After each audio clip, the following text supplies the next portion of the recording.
ইপিজেডে চাঁদার টাকা না পেয়ে কাপড়ের দোকান ভাঙচুর করার অভিযোগ উঠেছে বুলু বেগম নামে এক নারীর বিরুদ্ধে।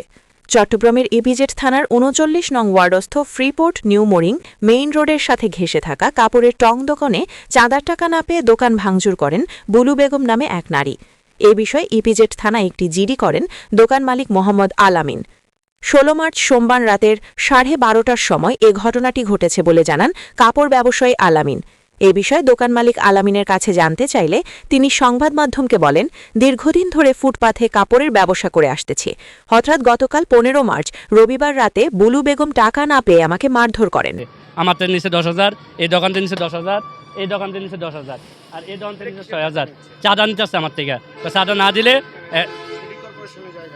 সিটি কর্পোরেশন সরকারি জায়গা আমার থেকে চাঁদা দাবি করে। আমার দোকান তেফাল সব সিরিবালাইছে, আমার গায়ে জামা টাইনা সিয়ালাইছে শুক্রবারে রাইতে আমাকে উরুস্তু মারছে এখানে, সবাই দেখছে এখানে। তারপর আবার এই এলাকার বড় ভাই নিয়ে, দুজন বড় ভাই নিয়ে আমি এটা সমাধান করছি। এর বাসায় এর ২২০০ ছিল, এরপরে ১০,০০০ টাকা জরিমানা করছে। এই বলতেছে আমি বলে এর মারছি, আমি এই গায়ে হাতই দিই নাই, এর হাত ছড়াইছি আমি এর জন্য। এরপরও ১০,০০০ টাকা আমি দিচ্ছি, ২০,০০০ টাকা মোট এর কাছে। মহিলার নাম হয়েছে মেয়ে বুলুকে ডাকে, ইলিয়াসের বউ, জামাইয়ের নাম ইলিয়াসের বউ, এমনি বুলুকে ডাকে মানে।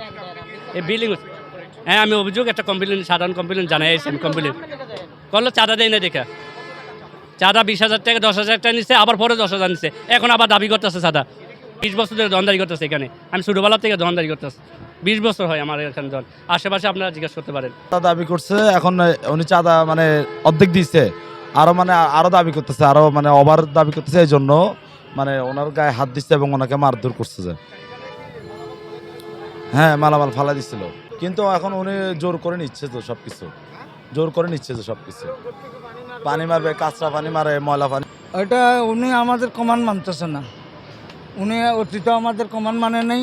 চট্টগ্রামে হকার, হাজার হাজার হকার আপনার দোকানদারি করতেছে।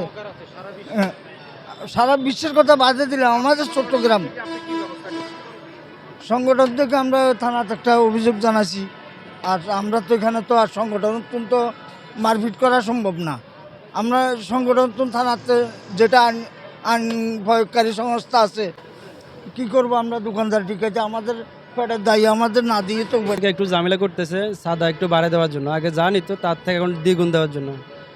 এরপরে আবার রমজান এক্সট্রা একটা টাকা দেওয়া লাগে প্রত্যেক বছর, আমরা ২,০০০ ৩,০০০ করে দিতাম। এবছর একটু বেশি দাবি করতেছে ওরা, যা দাবি করছে তাও দিছি।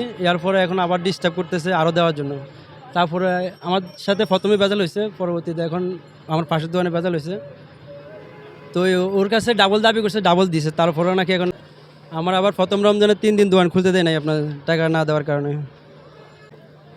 আমরা চাচ্ছি চাঁদা না দিয়ে একটা সমাধান করার জন্য।